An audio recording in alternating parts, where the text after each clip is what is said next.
Bueno, los objetivos acá y lo que se pretende que usted sepa al final de esta clase es definir qué es la palabra taxonomía, ¿no? ¿Cuál es el desarrollo histórico de los reinos? Sistema binomial de nomenclatura, concepto de cepa y el concepto de procarionte y eucarionte y cuáles son sus diferencias, ¿ya?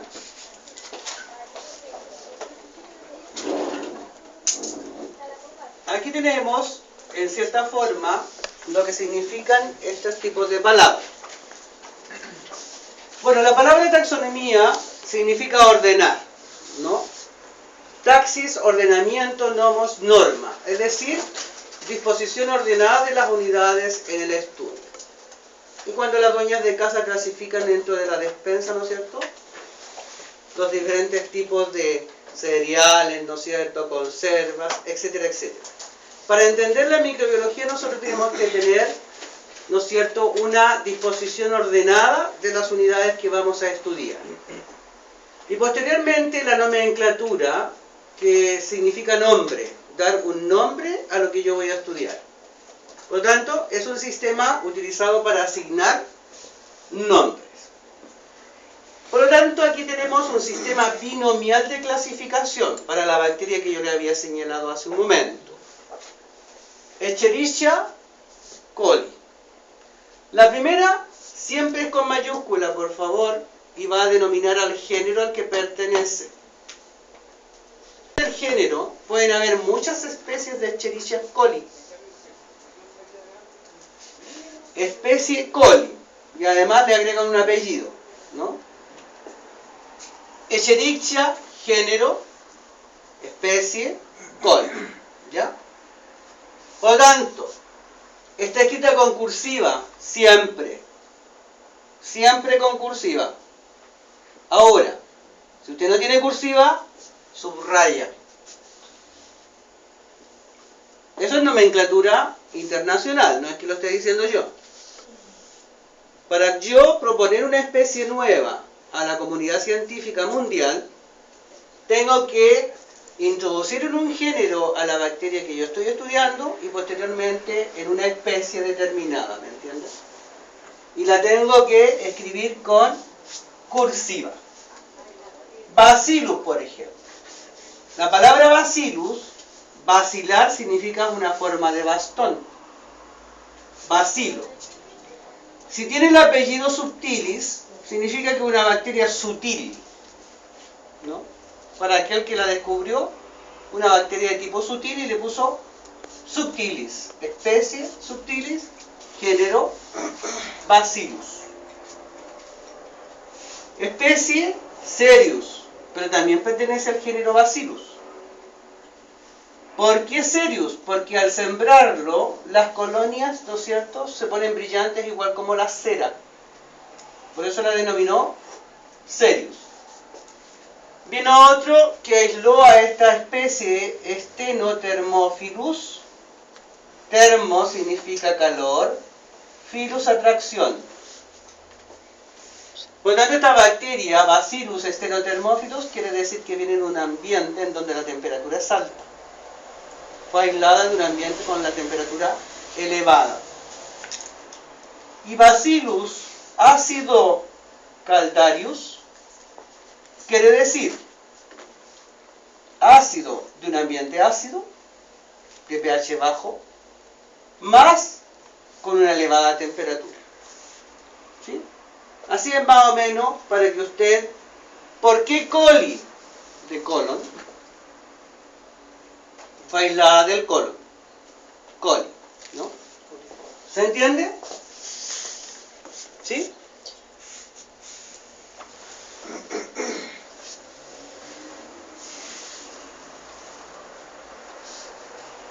A ver, a usted, señor, ¿cómo se llama? Esteban. ¿Usted conoce quién causa una enfermedad de tipo social llamada gonorrea? Se conozco al dicho. Lo voy a guasquear a usted. ¿Y sabe por qué lo voy a guasquear? No es bicho. ¿Qué es?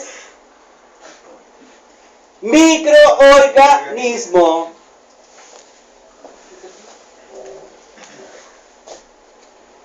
Bacteria, hongo, parásito, protozoo. ¿Y por qué le sopla a usted? No, porque no es hongo. Ah, ¿y cómo sabe usted? No, porque no va en esa familia. No. Los otros lo van a ¿Usted despertó? Tengo anemia. Señorita, usted durmió toda la primera hora. Yo no la quise venir a... Aquí. Es que no me tomé la pastilla, por eso. Ah, no sé, señorita, no hable intimidades aquí. No, la pastilla, no, de verdad. No sé yo. Pero que si usted dice que no se tomó la pastilla, aquí esta gente puede nombrar qué pastilla. ¿Entiende? Entonces tiene que quedarse calladita. Microorganismo, la próxima vez lo guasqueo. Aquí estamos en un curso de ciencia. Un bicho, para mí es un insecto. Un insecto. Y los insectos se estudian en otra especialidad joven. La entomología. ¿Usted tiene conocimiento de ese microorganismo? ¿O para usted es un bicho también?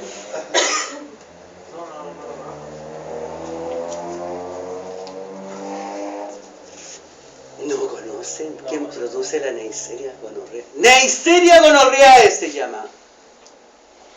Neisseria gonorrhoeae. ¿Cuál es el género? Neisseria. Neisseria. Se escribe con mayúscula y la especie es Gonorrea. gonorrhoeae. Con minúscula y todo con cursiva. Exactamente. Oh, está despierta esta señorita ahora. Está aprendiendo harto. La Neisseria, la meningitis es causada por otra Neisseria.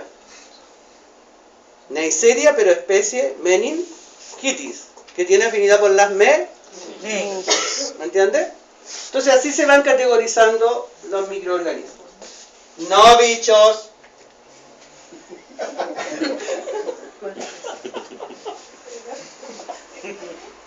Entonces yo ahora para adelante le voy a hablar, señor, ¿cómo se dijo que se llamaba esta señora? Jorge. Otro guasqueo por mentiroso.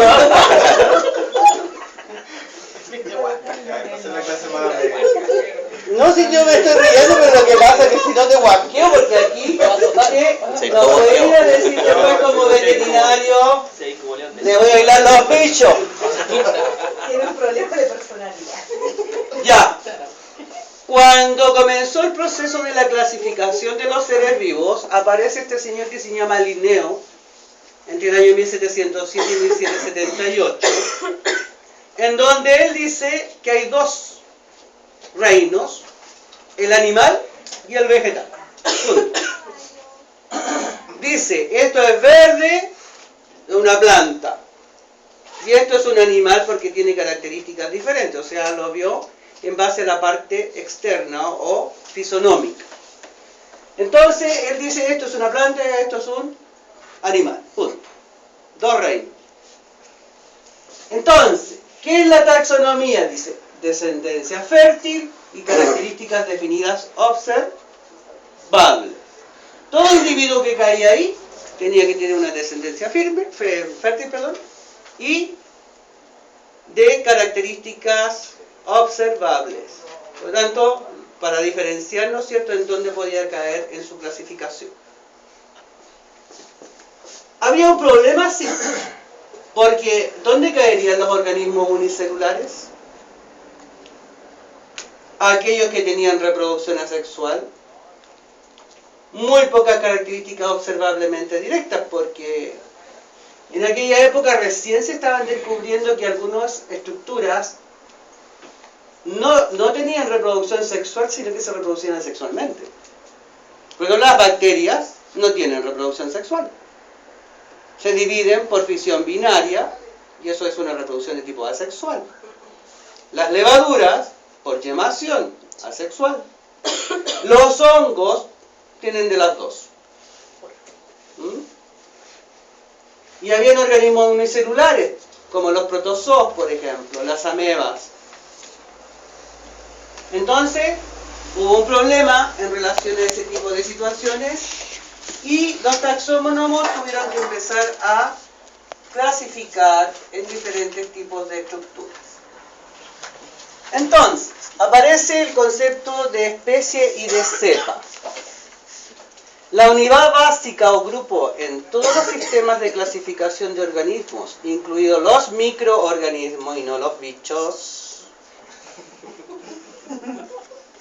Microorganismos y no bichos, es la especie. ¿Ya? Es la especie. No, joven, yo no persigo a nadie, solamente le estoy diciendo que no vuelva a repetirlo, porque te guasqueo la próxima. Bicho. Ah, que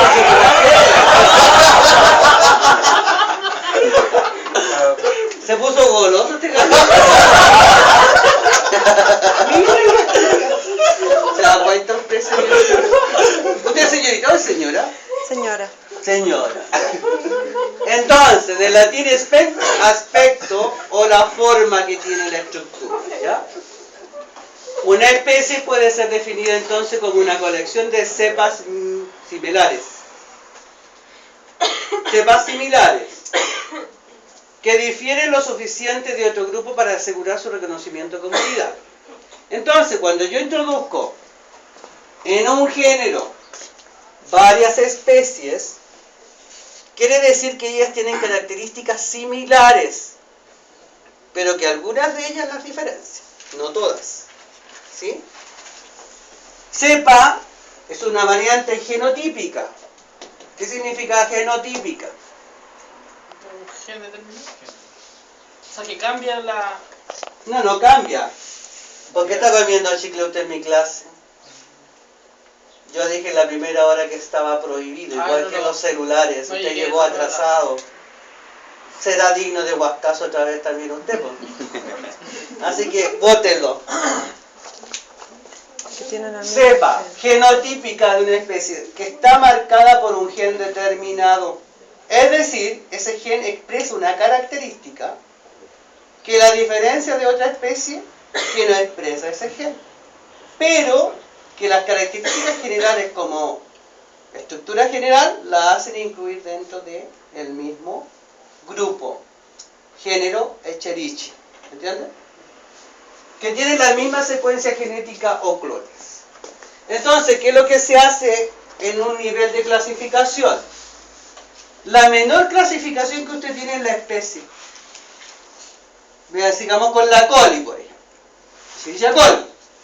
Género. Escherichia.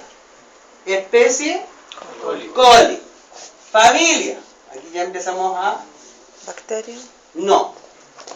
Enterobacteriaceae, porque es entérica.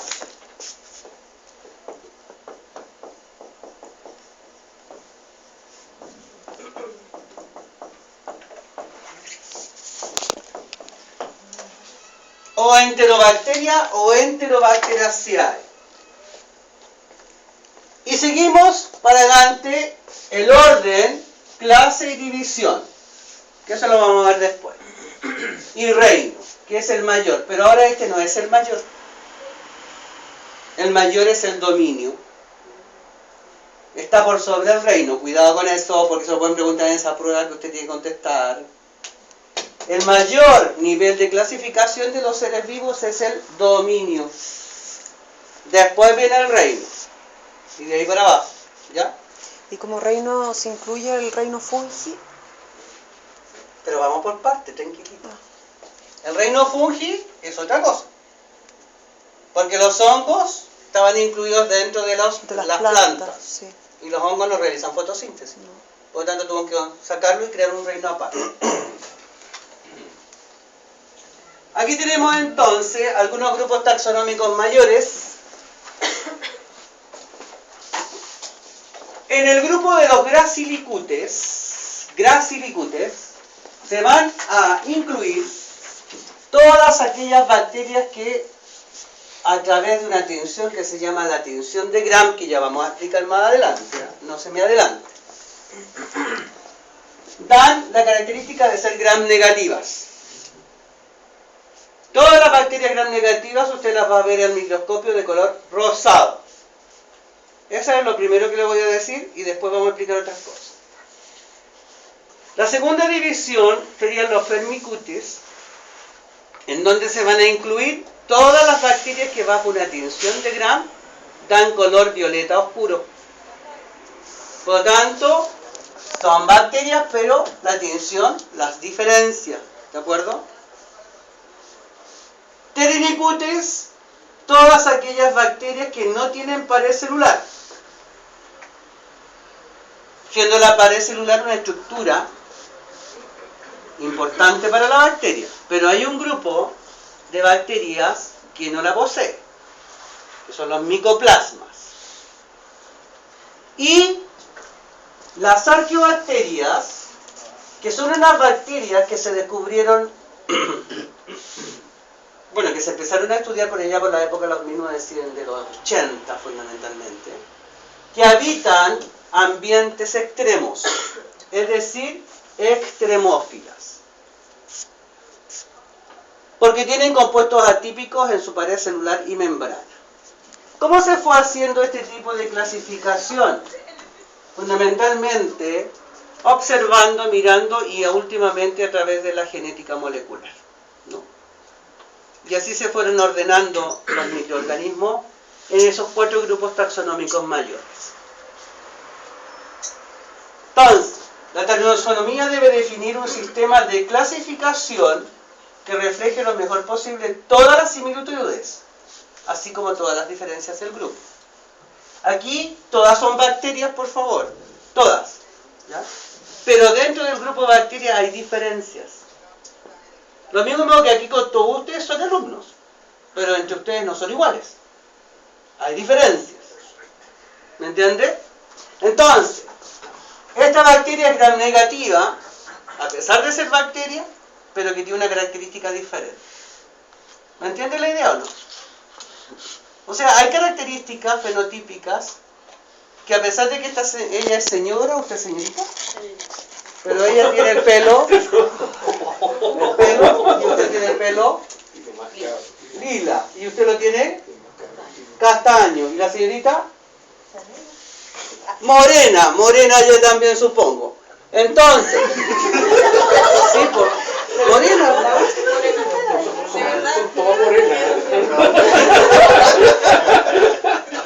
No sé, yo digo supongo, porque las mujeres cambian el color de pelo constantemente, por eso que digo yo. Entonces, ya, son féminas, pero tienen características diferentes. ¿Entiendes? Lo mismo pasa con las bacterias. Profesor, ¿cómo se llama la que no tiene pared celular? ¿Pterinicutes? Micoplasma, con Y. Micoplasma. Son súper poco comunes, ¿o no? No es que sean poco comunes, existen, ¿ya? Causan enfermedades de tipo urinaria, por ejemplo, causan patologías a nivel de tracto respiratorio, Sí. pero son atípicas, Sí. ¿ya? En cuanto a su estructura, más que nada que vamos a estudiar más adelante. Ya, en relación con la taxonomía microbiana, la primera propuesta fue hecha por Hecker en el año 1886, quien sugiere la adición de un tercer reino al que ya existía, animal y vegetal, ¿se acuerda? Él incluye al grupo protista. ¿Y quiénes son los protistas? La primera vida, dice, que contendría solamente organismos unicelulares. Por tanto, había un problema al comienzo, ¿no es cierto?, que habíamos dicho dónde quedaban los unicelulares, los de reproducción asexual, etcétera, etcétera. Entonces él propone el protista. Posteriormente aparece Whittaker en el año 1969, que agrega el reino fungi y el reino monera. Por lo tanto, ya no van a ser 3, sino que van a ser 5 reinos. El reino monera va a incluir a bacterias y cianobacterias. Las cianobacterias son conocidas como algas verde azules, ya que habitan los ambientes acuáticos fundamentalmente.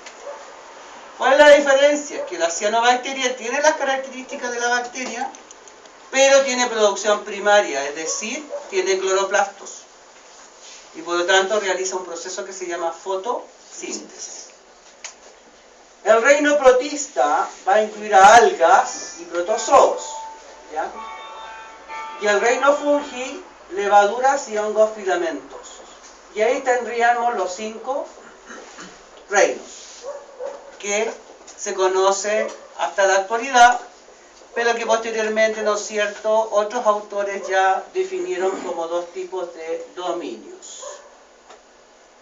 Y aquí aparece entonces el señor Gus Fock, que eran europeos, y en el año 1987 él propone, filogenéticamente, que existen 3 linajes evolutivamente diferentes. Y esto lo hizo él estudiando las secuencias del 16S-RNA ribosomal. Él estudia esa secuencia molecularmente y establece que existen 3 linajes diferentes evolutivamente. Los eucaria, que están constituidos por células con un núcleo definido. Por lo tanto, ahí caerían, ¿no es cierto?, determinados tipos de clasificaciones. Las bacterias, que son procariontes, pero que habitan ambientes normales, que son estructuras celulares que no poseen un núcleo definido. Y las arqueas, que a pesar de ser bacterias, se diferencian de ellas porque habitan ambientes extremófilos. ¿Ya? Por tanto, 3 dominios. Eso es lo vigente. Eso es lo vigente. Está por sobre el reino. Por lo tanto, es lo vigente actualmente. La organización del material celular, entonces, es una diferencia de importancia fundamental, ya que divide a todos los microorganismos en 2 categorías principales, entonces: los eucariotas y los procariotas. ¿De acuerdo? Eso es lo único que existe de acuerdo con la clasificación y con el tipo de célula que constituye el organismo. Hay organismos constituidos por células que contienen núcleo, que serían los eucarios, y hay organismos que están constituidos por células que no tienen núcleo. Y ahí están las divisiones. ¿Sí? Y ahí estaríamos entonces con eso. ¿Alguna consulta? ¿Está claro? ¿Sí? Hoy me salió para ver qué cosa.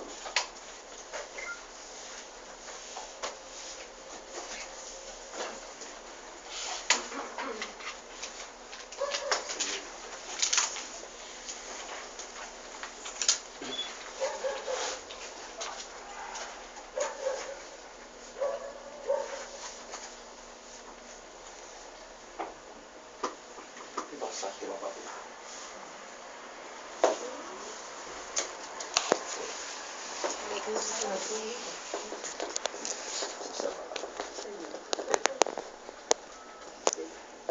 Diversidad microbiana.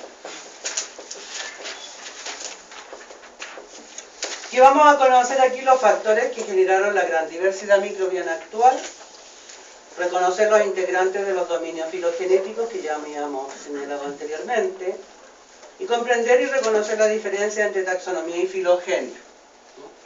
Ahora hay dos palabras importantes que usted debe de investigar y averiguar: taxonomía y filogenia. Bueno, ya nosotros sabemos que los cambios que se pueden producir en un ser vivo a través de un proceso evolutivo que establece este señor Darwin está determinado, ¿no es cierto?, por mutaciones, la recombinación y la selección natural.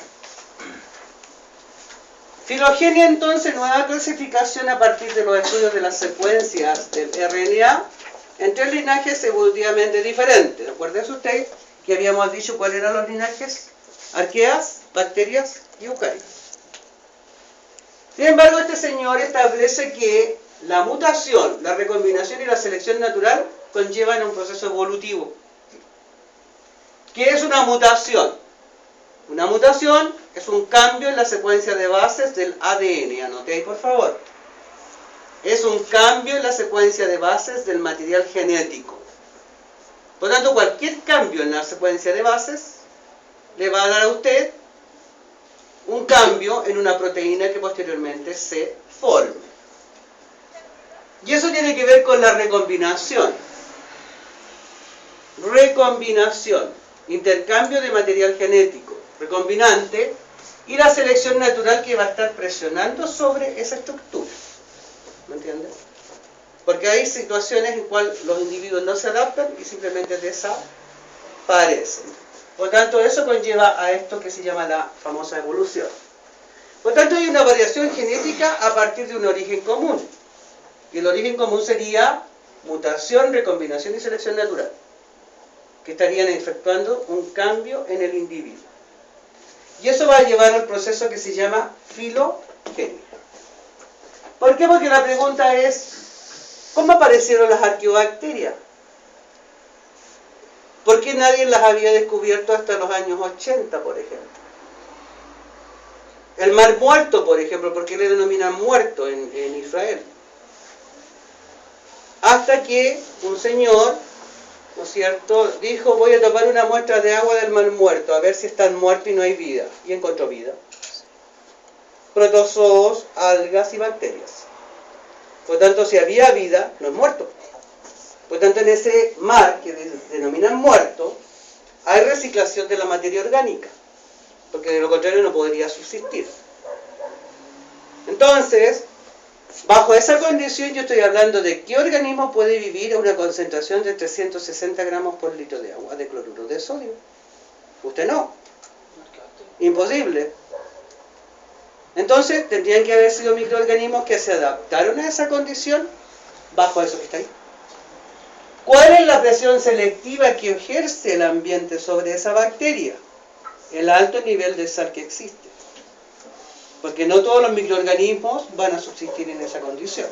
Pregunta, si esa arqueobacteria la pongo en otro medio, ¿muere? Por supuesto. Si usted esa bacteria la pone en agua destilada, se murió.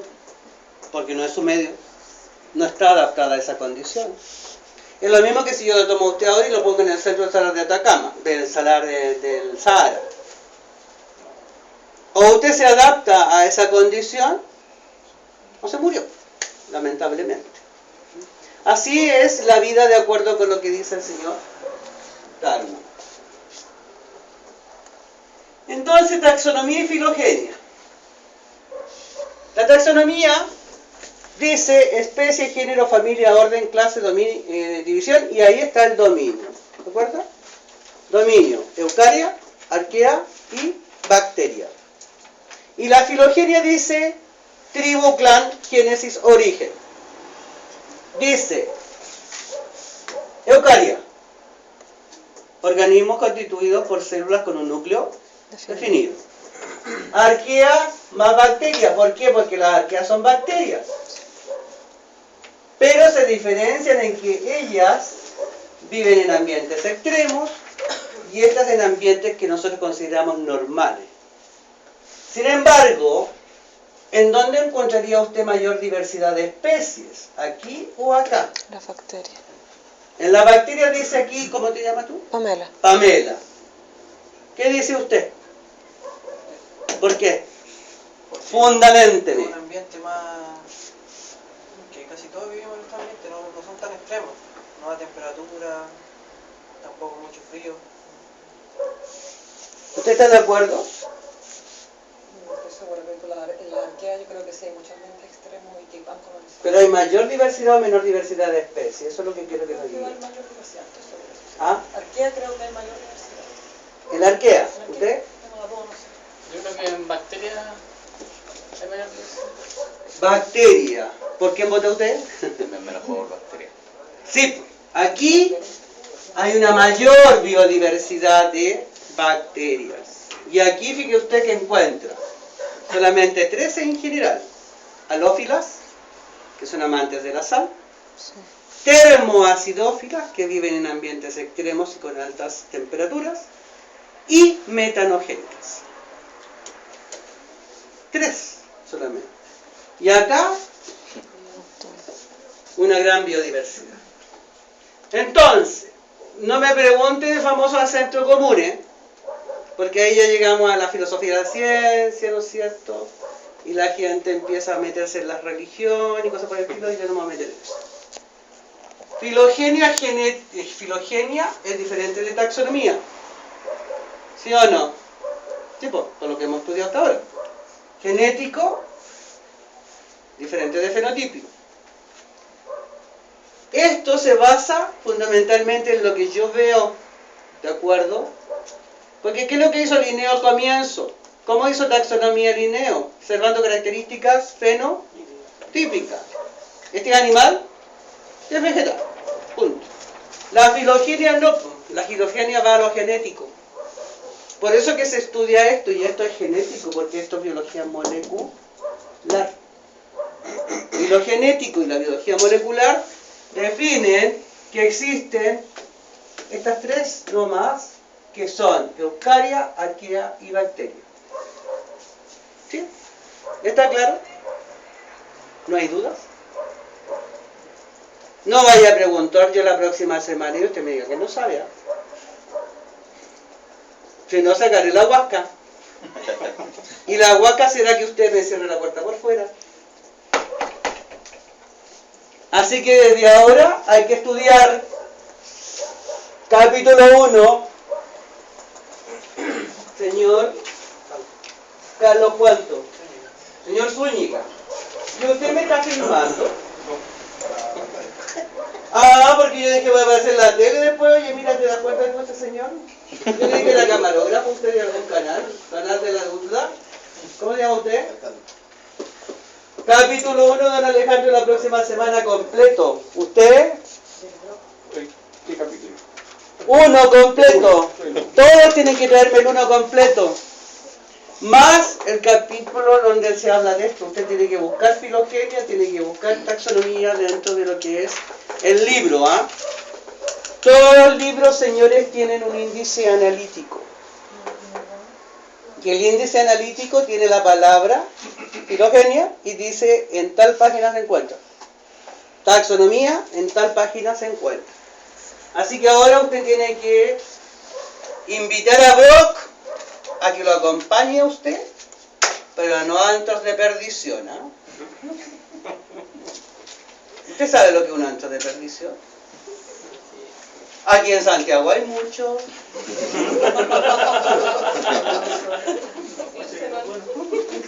Mira, el joven de allá se ríe harto. Ver, no me un antro de perdición usted.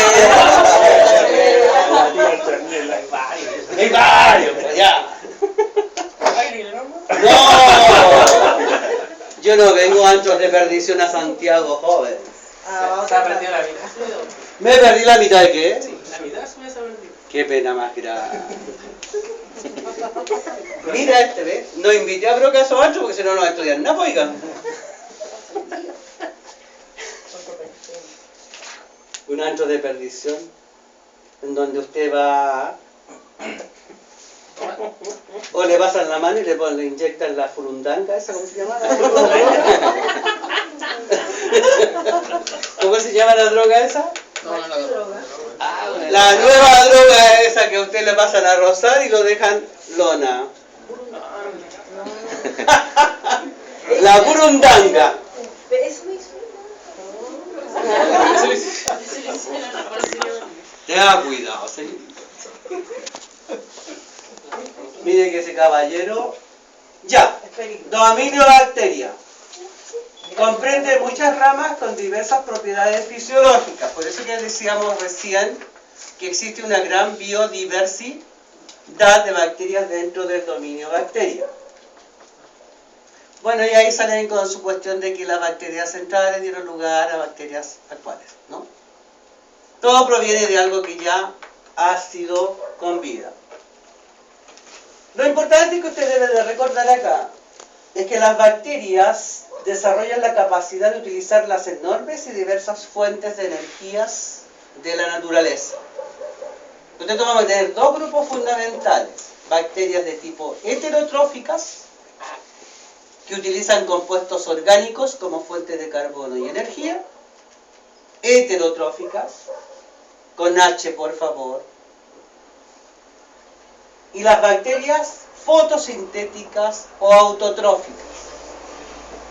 cuya fuente de energía es la luz y cuya fuente de carbono es el CO2. Esos dos grandes grupos, y posteriormente dentro de esos grupos, por favor, una gran biodiversidad de otras también. El dominio Archaea es un dominio separado del grupo Bacteria y Eukarya.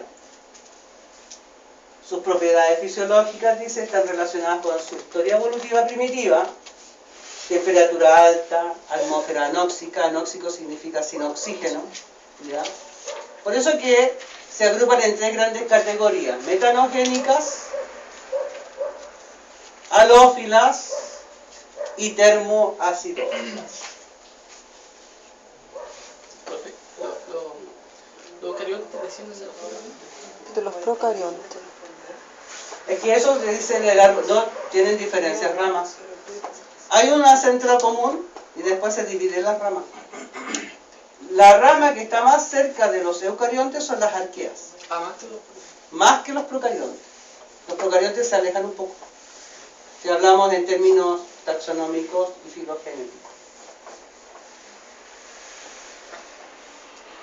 La diversidad del dominio Eukarya, de acuerdo con estudios que se han hecho, dice que tienen una historia de unos 1.300, 1.400 millones de años. El primer organismo, dicen, fue unicelular, anaerobio y mesófilo. Una sola célula, Sí. sin oxígeno, y que vive a una temperatura entre los 20 y los 45 grados. Intermedio mesófilo. Eso significa mesófilo. Cambio evolutivo aún no identificado incurre en la adquisición endosimbiótica de organelos. Y aquí aparece una teoría que se llama la teoría de la endosimbiosis, que la describe y la defiende la doctora Lynn Margulis, una norteamericana, pero es teoría, no es ley, y entre una ley y una teoría hay una diferencia bastante marcada. La ley se comprueba a través del método científico, la teoría no. La teoría es teorizar, pero no puedo comprobarlo. Entonces esta señora dice, como el cloroplasto y la mitocondria tienen ADN, algún ser no identificado, que lo que hizo, englobó una mitocondria y englobó una cianobacteria. Y en el proceso, ¿no es cierto?, de adaptación en el tiempo, la bacteria, englobó una bacteria heterotrófica, dio origen a la mitocondria, en este, y en este otro la cianobacteria dio origen al cloroplasto. Y de ahí vienen las ramas evolutivas del desarrollo, ¿no es cierto?, de los diferentes tipos de organismos. Pero como digo yo, es una teoría. Se les pasa a ustedes para que traten de ver más o menos cómo se dilucidó esa teoría. Y usted la puede leer en mayor detalle en los textos, por favor. Y siempre que quiera leer en internet, ponga PDF, porque hay unos errores garrafales de gente que cuelga tonterías ahí. Y la gente se la cree. Características usadas en taxonomía. Primera, las características morfológicas. Cuando yo quiero clasificar una bacteria, que usted va a hacer en el laboratorio, lo primero que usted tiene que determinar qué forma tiene. Las bacterias tienen diferentes tipos de forma. Por lo tanto, puede ser basilar, que ya vamos a ver, forma cocácea, ¿no es cierto?, forma de espiral, forma de coma. Por eso la morfología celular y también la morfología colonial. Una colonia, una bacteria, da origen a una UFC, unidad formadora de colonia. Se origina de una sola célula. Una sola bacteria da origen a una UFC. Y estas colonias provienen de una sola bacteria, que se ha dividido, ¿entiende? Se ha reproducido. Pero la morfología colonial también es un criterio para clasificar, ¿me entiende? Porque una colonia puede ser de esa forma, puede ser de esa forma, ¿me entiende? Entonces hay diferencias en la formación de la colonia. Esta puede ser un bacilo, que ya vamos a ver cómo es, un coco, etcétera, ¿no? Después, Profesor, pero si son de la misma tipo de bacteria, ¿tendría que tener la misma forma, morfología de la colonia? ¿O no? si es la misma especie, sí. Si es la misma especie, sí. Sí. Ya. Afinidad tentorial, y aquí entra la tinción de Gram, en donde dijimos que habían Gram positivas y Gram Negativa. negativas. Presencia de estructuras celulares. Las bacterias no tienen mitocondria, no tienen retículo endoplasmático rugoso, no tienen retículo endoplasmático liso, no Aparato tienen de Golgi. lisosomas, ni Golgi, ni nada de eso. ¿Ya? Y la movilidad quiere decir si la bacteria presenta o no presenta flagelo, que ya lo vamos a estudiar. En relación de las condiciones de cultivo también yo puedo clasificar a los microorganismos. ¿En qué? ¿Qué parámetros de crecimiento tiene? Es decir, ¿a qué pH crece? ¿A qué temperatura? ¿Entiendes? Necesidades nutricionales. ¿Qué fuente de carbono necesita? ¿Qué fuente de nitrógeno? ¿Cómo usa los sustratos? ¿En presencia o en ausencia de oxígeno? ¿Es aerobia o es anaerobia? Y aquí el otro problema que tenemos, ¿es resistente o es sensible a un antibiótico? Y lo último, que sería ya más molecular, ver qué contenido de guanina más citosina tiene. Porque las bacterias tienen diferentes contenidos de guanina más citosina, que son bases nitrogenadas, ¿no? Sí. Y por lo tanto también es un criterio de clasificación. Solamente tienen guanina y citosina. No. Ah. El porcentaje. El porcentaje. Ya. Ese varía. ¿Ya? Por lo tanto, todas esas características nosotros las van a estudiar ustedes a lo largo de este curso para poder entender la biodiversidad bacteriana que existe. Y la biodiversidad de enfermedades que posteriormente ustedes se pueden encontrar en un animal, por ejemplo, que pueden ser causadas por diferentes tipos de bacterias. Recuerde que usted está estudiando veterinaria, ¿no? Sí. Usted va a ser médico veterinario. Por lo tanto, aquí hay que tener mucho cuidado con lo que más voy a guasquear yo aquí. Porque este es un grave problema de salud pública. Grave. Así que cuidadito con andar recetando antibióticos de amplio espectro sin antes saber de qué tipo de bacterias se trata. Porque si no, fregamos el sistema. Porque el de amplio espectro me ataca toda la flora. Y dejo al animal expuesto a que se me enferme por otra cuestión y se me muera. Por lo tanto, con eso hay que tener cuidado. Mire, y terminamos justo. ¿Alguna consulta?